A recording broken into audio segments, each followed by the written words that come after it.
में हुआ था कि छात्र जो है जब उग्र होते हैं ना तो वो सरकार के ऊपर बहुत तेज दबाव बनाते हैं। तो ये अभी जो चल रहा है, अभी क्या चल रहा है कि छात्रों के नाम लेकर छात्र के कंधा पर बंदूक रखकर ये राजनीतिक पार्टियां जो हैं वो गोली चला रही है।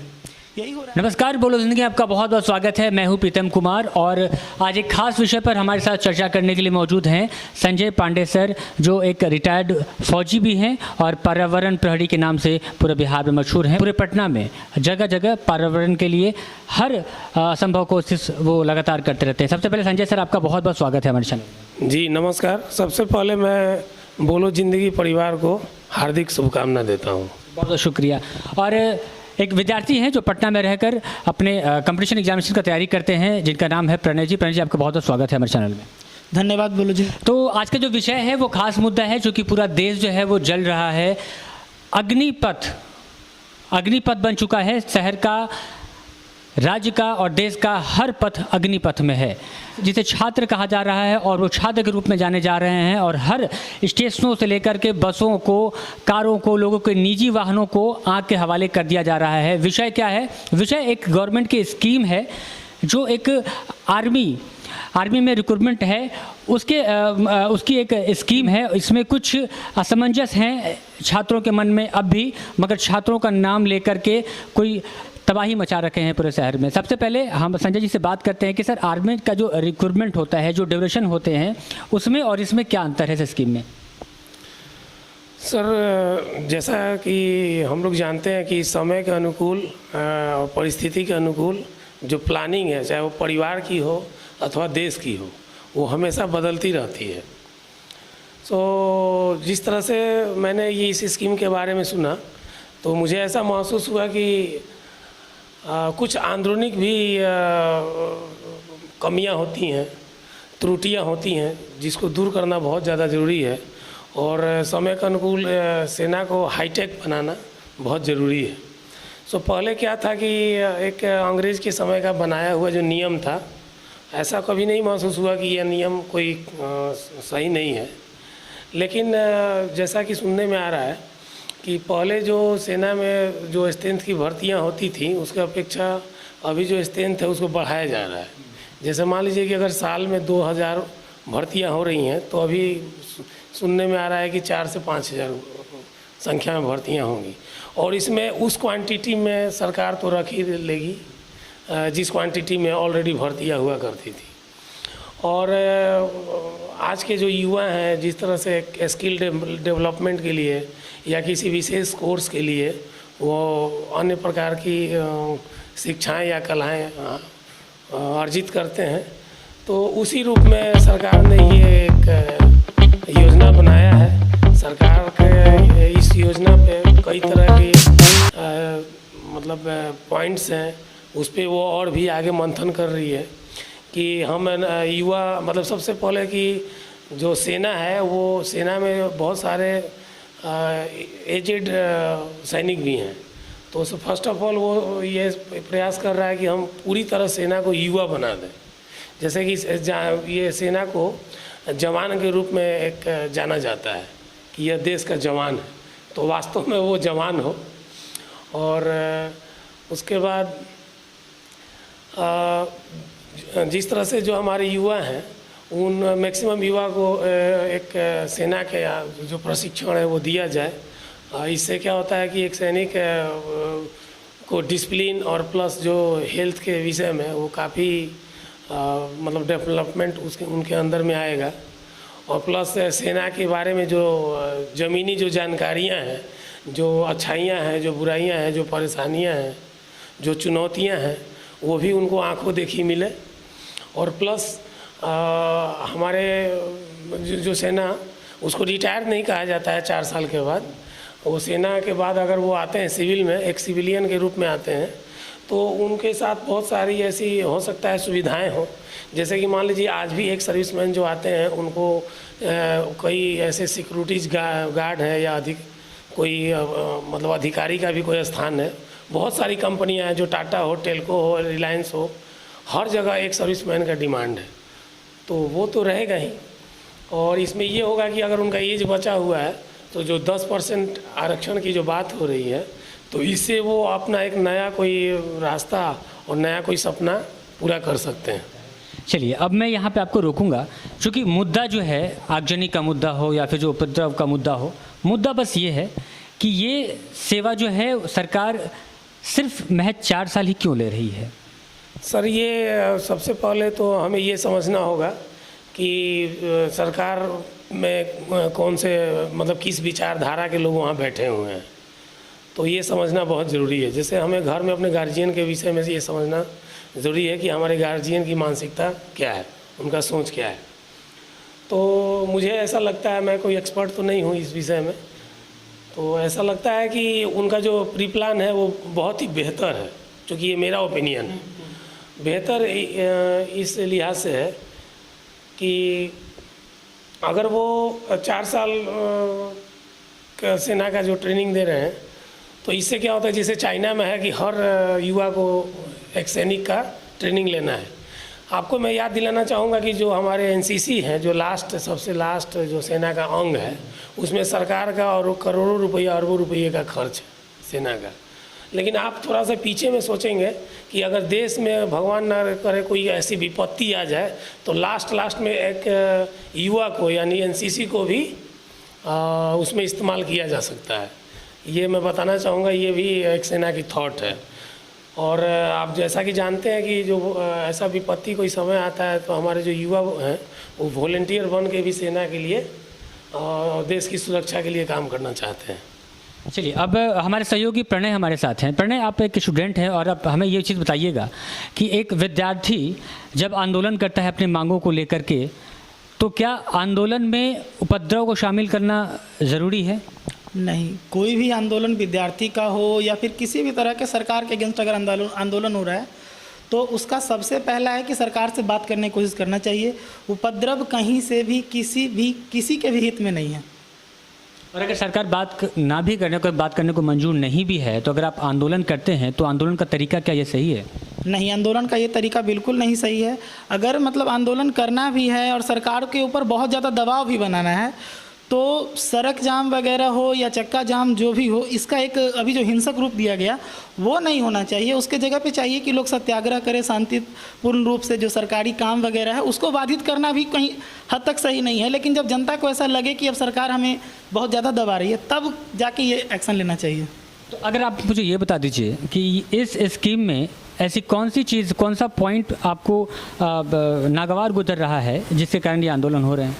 देखिए, इसमें जो पॉइंट नागवार गुजर रहा है वो सबसे पहला ये है कि अभी क्या है कि हमारे देश के अंदर बेरोजगारी बहुत ज़्यादा है। तो बेरोजगारी बहुत ज़्यादा है, तो उस बेरोजगारी के दूर करने के लिए लोग क्या होता है, गवर्नमेंट जॉब के लिए अप्लाई करते हैं। तो जब वो गवर्नमेंट जॉब में जाते हैं तो उनका सबसे पहला माइंडसेट होता है कि गवर्नमेंट जॉब में जाके स्टेबल हो जाएं, जिससे उनका जो फ्यूचर है वो सेट हो जाता है। लेकिन इसमें क्या हो रहा है कि 4 साल के अंदर उनको हटाया जा रहा है। तो ऐसा भी नहीं है कि इसमें 4 साल में सबको हटा दिया जा रहा है। जो स्कीम आया है इसमें 25% जो लोग हैं उनको परमानेंट कर दिया जाएगा, और बाकी 75% जो लोग हैं उनको दूसरे जो सरकारी सर्विसेज हैं उसके अंदर वरीयता दिया जाएगा। आपने कहा कि 4 साल बाद उन युवाओं को हटा दिया जाएगा, तो उन युवाओं को हटा दिया जाएगा ही बस ये अंत नहीं है, फिर से 75% को लिया जाएगा, ये भी चीज़ तो आप देख रहे हैं। हाँ, तो मैंने बताया ना कि मतलब पूरी तरह से हटाया नहीं जा रहा है। 25% को उसी टाइम परमानेंट कर दिया जाएगा और बाकी लोग को भी वरीयता मिलेगा। लेकिन यहाँ पर एक और चीज़ क्या होता है कि हमारे यहाँ जो माइंडसेट है ना, बेरोजगारी के कारण लोग क्या होते हैं कि जॉब एक बार जब पकड़ लेते हैं तो फिर वो दोबारा कोशिश नहीं करना चाहते, क्योंकि वो बहुत ज़्यादा मेहनत कर चुके होते हैं पहले से, तो दोबारा वही मेहनत करने से वो डरते हैं। तो ये सही है कि 75% लोगों को वरीयता मिलेगी, लेकिन कहीं ना कहीं स्टार्टिंग से फिर से नए जॉब के लिए नया तैयारी करना पड़ेगा। तो नए जॉब की तैयारी की बात आप कर रहे हैं, क्योंकि आर्मी का रिक्रूटमेंट, जहाँ तक संजय सर आप बता सकते हैं कि आर्मी के रिक्वायरमेंट के लिए मिनिमम क्वालिफिकेशन क्या मांगी जाती है एक सिपाही के लिए? देखिए, मिनिमम क्वालिफिकेशन तो अभी 10th क्लास है, लेकिन हो सकता है कि सरकार आने वाले समय में वो जल्द से जल्द +2 कर दे, क्योंकि जो नई नई टेक्नोलॉजी आ रही है, जो हथियार आ रहे हैं, जो वेपन्स आ रहे हैं, तो वो अदर देशों से भी आते हैं, तो उसके हैंडलिंग के विषय में थोड़ी सी साक्षरता बहुत ज़रूरी है। लेकिन अभी वर्तमान में जो है वो मैट्रिकुलेशन है, मैट्रिक के बाद ही लोग अप्लाई कर सकते हैं। जी, वर्तमान में मैट्रिकुलेशन है। उसके बाद और ज़रूरी चीज़ क्या है? लोगों को फिट रहना है। देखिए, मैं जैसा कि अभी आपने चर्चा किया कि एक लिमिट स्ट्रेंथ है सेना का, हर देश का। सो हमारे देश का ये युवा को सोचना चाहिए कि हमारे देश का अगर लिमिट स्ट्रेंथ मान के चलिए कि 20 लाख है, तो वो 20 लाख तो लेगी ही लेगी, लेकिन अब सेना प्लान बना रही है कि नहीं हम लेंगे 50 लाख। तो 50 लाख लेंगे तो बाकी को तो वो समझिए कि एक तरह से वो एक स्किल डेवलपमेंट ट्रेनिंग दे रही है, वो किसी और चीज़ के लिए वो प्रिपेयर कर रही है। अगर बिहार जैसे हम लेते हैं बिहार पुलिस का, किसी भी स्टेट का जो पुलिस है, तो पुलिस के बीच में से जैसे अगर पुलिस बल में ही किसी कुछ नौजवानों को अगर ज़्यादा मुस्तैद बनाना है, एक्टिव बनाना है, तो वो क्या करते हैं कि एसटीएफ का गठन किए हैं। तो एसटीएफ के लिए डायरेक्ट बहाली तो होती नहीं है, वो पुलिस से लिया जाता है। इसी तरह भारतीय सेना में जो एसएफ है, स्पेशल फोर्स हैं, तो स्पेशल फोर्स के लिए क्या होता है कि सेना से ही लिया जाता है। तो सरकार की ये भी स्कीम हो सकती है कि अगर मान लीजिए जो स्टेट लेवल में जो पुलिस है उसको एक एक्टिव नौजवान मतलब ट्रेंड नौजवान मिल जाए, ताकि पुलिस बल का जो पावर है वो और भी डेवलप हो और भी अच्छा काम कर सके। और क्योंकि आए दिनों में देखा जा रहा है कि पुलिस में भी अगर मान लीजिए कि लोग चुस्त दुरुस्त नहीं हैं, ज़्यादा एजेड हैं, अगर कहीं दंगा फसाद होता है तो पुलिस बल के ऊपर भी बहुत सारा ऐसा नुकसान सहना पड़ता है। वो इस चीज़ को बहुत ज़्यादा बर्दाश्त नहीं कर पाते हैं। चलिए, ये तो स्ट्रेंथ की बात होगी। मैं अगर ये आपसे ये जानना चाह रहा हूँ कि जो रिक्रूटमेंट प्रोसीजर है उसमें आर्मी में मिनिमम क्वालिफिकेशन मैट्रिकुलेशन होता है। बिल्कुल। उसके बाद क्या? उसके बाद एक 4 फीट बॉडी चाहिए। 4 फीट बॉडी चाहिए, बिल्कुल फिट हो जी। तो 4 फीट बॉडी करने में हमें दिन भर में कितना वक्त लगता है? दिन भर में 4 फीट जैसे कि बहुत तरह का 4 फीट है। अगर मान लीजिए कि सिर्फ फिजिकल फिटनेस करना हो तो हमें आर्मी का बहुत है, 1 घंटा बहुत है। लेकिन उसके अलावा क्या है कि हमारा जो बेसिक चीज़ है, मान लीजिए जो वेपन्स है और भी जो टैक्टिकल है, वो तो जॉब के बाद की बात हो गई। मैं कह रहा हूँ कि अगर मैं एक युवा हूँ, मेरी उम्र 17 साल या 16 साल है, मैंने मैट्रिकुलेशन कर लिया, तो 1 घंटा करीब मेहनत बहुत है। पर डे, उससे ज़्यादा कुछ नहीं। वो बहुत है। जो सवाल होते हैं इनके क्वेश्चन पेपर्स में वो भी अमूमन मेरे ख्याल से बहुत नहीं, वो मैट्रिक से भी नीचे लेवल का आता है। इससे ज़्यादा तो और कुछ नहीं सर, मैं यही आपसे कह रहा हूँ कि मैट्रिकुलेशन चाहिए मिनिमम, और मैट्रिकुलेशन में उम्र जो होता है वो 16 से 17 का होता है सबका। और उसके बाद जो तैयारियाँ होती हैं वो फिजिकल की होती हैं। उसके लिए आपको, जैसा कि सर ने कहा कि हर रोज़ महज 1 घंटे आपको देने हैं, तो महज 1 घंटे आपको हर रोज़ उसमें इन्वेस्ट करना है। मैट्रिक तक की पढ़ाई चाहिए, बहुत ज़्यादा कुछ ना आपके ऊपर बर्डन पड़ने वाला, ना ज़्यादा मेहनत लगने वाला है। तो इतना ही आपको करना है और 4 साल आप आर्मी में भर्ती होते हैं। वहाँ से जैसा कि अभी जहाँ तक मुझे जानकारी है कि वेतन के साथ साथ 12 लाख का पैकेज भी दिया जा रहा है। ये बहुत अच्छी मतलब सुविधा है। तो 12 लाख का आपको पैकेज भी मिल रहा है, 12 लाख के पैकेज में, और 4 साल बाद आपको रिटायर कर दिया रहा है। अगर आप उस 25% में नहीं है जो आर्मी आगे जिनको रखे, तो बाहर निकल गए, तो आपके पास 12 लाख रुपए आ गए। आपकी उम्र तब हो जाएगी 17 से 4 साल जोड़ लीजिए तो 21 वर्ष। 21 वर्ष में आप फिर अगले किसी और जॉब की तैयारी कर सकते हैं। अगर नहीं मिल रहा है जॉब, या आपको नहीं मिल रहा, आप नहीं उसमें कैपेबिलिटी आप में है, तो आप एक बिजनेस कर सकते हैं। जी बिल्कुल, बिजनेस कर सकते हैं जी। ये तो एक स्टार्टअप ले सकते हैं आप। हाँ बिल्कुल। दूसरी पॉइंट कि आपका जो बॉडी का जो फिटनेस है, आप एक ऑलरेडी फिट हो गए। हाँ बिल्कुल। आप 4 साल जॉब भी कर लिए, उसके बाद एक डिसिप्लिन हो गया, आपके अंदर आ गया। हाँ बिल्कुल। तो इन सब चीज़ों में क्या गलत लगा आपको? देखिए, इसमें जो आप बोल रहे हैं फिटनेस की बात है वो बिल्कुल सही है। 4 साल के बाद फिर आपको दोबारा मौका मिलेगा, ये भी बिल्कुल सही है। मैं अभी पहले भी लेकिन इस मुद्दे पे बतलाया था कि हमारे यहाँ का जो माइंड सेट होता है ना, कि एक बार अगर लाइफ स्टेबल हो जाए जॉब के मेहनत करने के बाद, तो फिर दोबारा मेहनत नहीं कर पाते हैं लोग। मैं वही कह रहा हूँ कि इसमें कुछ नहीं, मैंने आप जो कह रहे हैं कि मेहनत करना, मैं इसलिए आपको पहले शेड्यूल जो है सर से आपको बता दिया। मेहनत क्या है इसमें? हर रोज़ 1 घंटा, हर रोज़ 1 घंटा, वो भी अपने शरीर को फिट करने के लिए देता है जिन्हें आर्मी में नहीं जाना होता है, जिन्हें कुछ नहीं करना होता है। तो ये कोई बहुत बड़ा आपका इन्वेस्टमेंट, टाइम इन्वेस्टमेंट नहीं है। नहीं, देखिए 1 घंटा फिटनेस के लिए ज़रूरी है, ऐसा नहीं कि फिटनेस लेकिन अगर कोई कहता है कि हम 1 घंटा का फिजिकल प्रैक्टिस या फिजिकल ट्रेनिंग लेके आर्मी कंप्लीट कर लूँगा, ये आसान नहीं है। ये इंडियन आर्मी है। दूसरा चीज़, यहाँ पर आप जाके देख लीजिए, जहाँ पे भी लोग प्रैक्टिस करते हैं, ट्रेनिंग करते हैं, अभी गांधी मैदान में जाके देखिएगा, रोज़ कैंप लगा रहता है। तो जितने लोग उसमें जाते हैं, हर किसी का तो आर्मी में हो नहीं जाता। नहीं हो जाता। तो जो लोग उस मेहनत को कंपटीट करके जाते हैं तो कहीं ना कहीं उन लोग का मेहनत बढ़ता है। 1 घंटा का जो आप मेहनत कर रहे हैं वो 1 घंटा से कोई आर्मी कंप्लीट नहीं करने वाला है, जो पहले होता होगा। लेकिन अभी जितना बेरोजगारी बढ़ा हुआ है उसके हिसाब से जितना सीट आते हैं आर्मी के अंदर और जितना उसको कंपटीट करना होता है वो 1 घंटा के लेबर में पॉसिबल नहीं है आज के डेट में। तो 4 साल आपको सरकार आपको 4 साल जॉब दे रही है, आप देश हित में हैं। और सबसे एक चीज़ मैं आपको ये बता दूं कि 4 साल के बाद फिर अगले युवाओं को मौका मिलेगा, तो कुछ एक न्यूनतम जो ये होता है पैकेज होता है वो आपके हाथ में मिल गया। अब अगले युवाओं को भी मौका मिल रहा है, तो स्कीम में ये है, फिर आगजनी क्यों हो रही है? आगजनी तो जो हो रही है बिल्कुल गलत हो रही है। विरोध का बात यहाँ पे करते हैं। यहाँ पे होगा क्या कि देखिए, जब एक बार जॉब करके वो कोई निकल आता है तो दोबारा से फिर से उसको नए लेवल से स्टार्ट करना पड़ेगा। जो एक मेहनत पहले कर चुका है वही मेहनत उसको दोबारा करना पड़ेगा, पहला रीज़न। दूसरा रीज़न, आप बोल रहे हैं कि 15 लाख के आसपास का उसको बेनिफिट होने वाला है। तो 15 लाख का बेनिफिट का वो 2 चीज़ में करेगा, या तो वो किसी जॉब के लिए प्रिपेयर करेगा या फिर स्टार्टअप करेगा। अब जॉब के लिए प्रिपेयर करेगा तो इसका कोई गारंटी नहीं, क्योंकि जो आर्मी का जॉब है, आप जैसे ही बताए थे कि आर्मी में बहुत लिस्ट क्वालिफिकेशन पे हो जाता है। तो आर्मी में जो जॉब करने वाले हैं बहुत कम क्वालिफिकेशन वाले लोग भी होते हैं। तो उनके लिए फिर आगे का प्रिपरेशन करना, क्योंकि बीच में 4 साल का गैप भी मिल जाएगा उनको। उसके बाद फिर जहाँ तक बात स्टार्टअप की हो रही है, तो स्टार्टअप में आप देखेंगे कि हर दिन, आप अपने आसपास में देख लीजिए कि हर दिन करीब 10 से 15, एक मोहल्ला में 2 मोहल्ला का बात करें, 10 से 15 स्टार्टअप होता है, जिसमें सक्सेस मिलता है बस 1-2 स्टार्टअप को।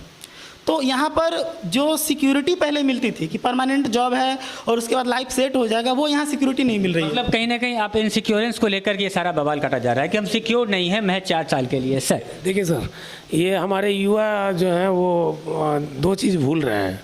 और वो सबसे पहला चीज़ कि वो रिटायरमेंट वर्ड तो दिमाग से निकाल दिया जाए, और दूसरी चीज़ कि जॉब, मतलब मैं बताना चाहूँगा, हमने पढ़ा भी है, देखा भी है कि सेना को जॉब के रूप में नहीं लिया जाए। अब अभी कई लोगों का स्टेटमेंट भी आ रहा है, मैं भी सुन रहा हूँ कि सेना जो है एक सेवा की भावना है। तो जो आप सेवा करने जा रहे हैं तो आपके पेट का और प्लस आपके परिवार के पेट का भी ख्याल रखा जाता है, मैं छोटे शब्दों में। तो सबसे पहले आप ये देखें कि हम सेवा करने जा रहे हैं, है ना। तो सेवा करने जा रहे हैं। और दूसरी चीज़ ये याद दिलाना चाहेंगे कि आर्मी को अगर जैसे आर्मी अगर ये रूल नहीं भी लाती 4 साल वाली, तो आर्मी जिस क्वांटिटी में लेती थी, जिस स्ट्रेंथ में बहाली, उतना ही हमेशा लेते चली जाती। लेकिन यहाँ पर तो वो फैसिलिटी दे रही है हमारे युवा को कि हम जितना बहाली लेते थे उतना बहाली आज भी ले रहे हैं, लेकिन उससे ज़्यादा अब लेंगे, और लेंगे उतना ही जितना मुझे चाहिए।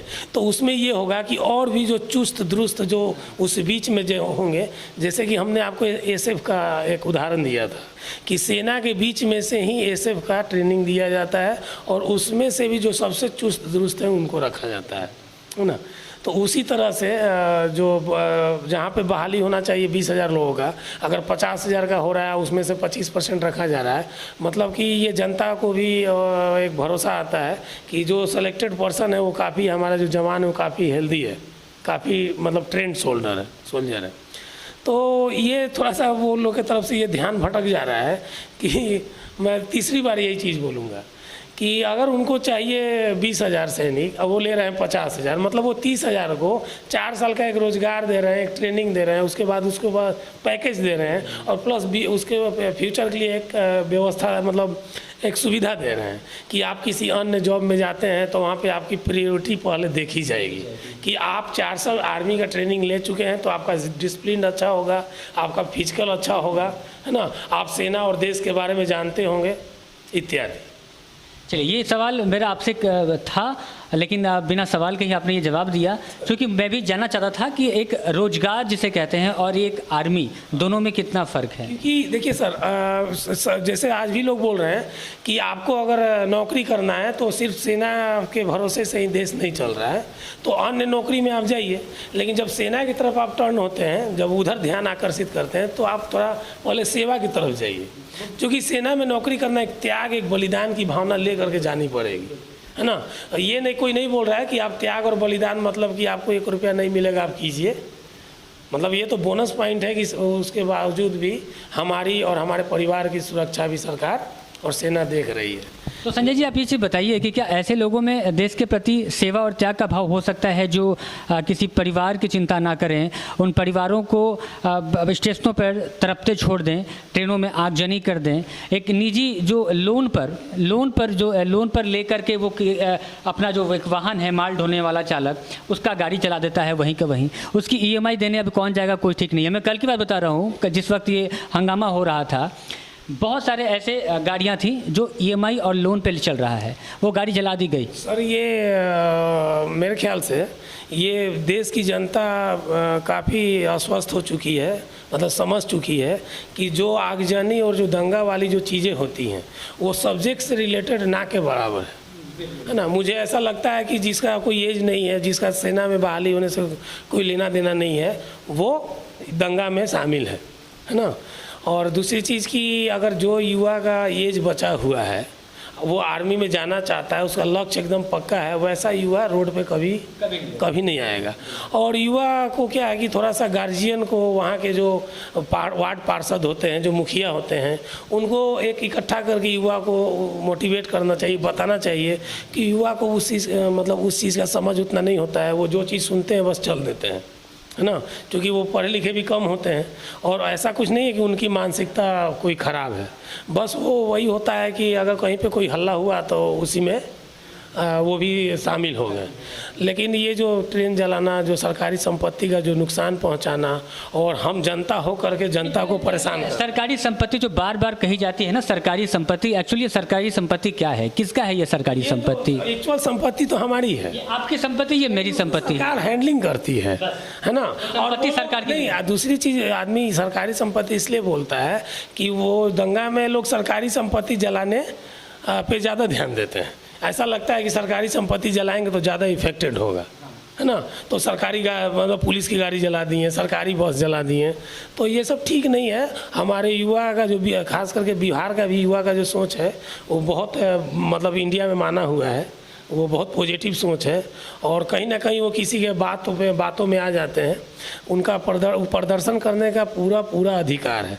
लेकिन अपनी बातें सोशल मीडिया के माध्यम से, अपने गार्जियन के माध्यम से, या कुछ लड़कों को इकट्ठा करके, है ना, वो अपनी बातें रखें, सरकार तक पहुंचाएं।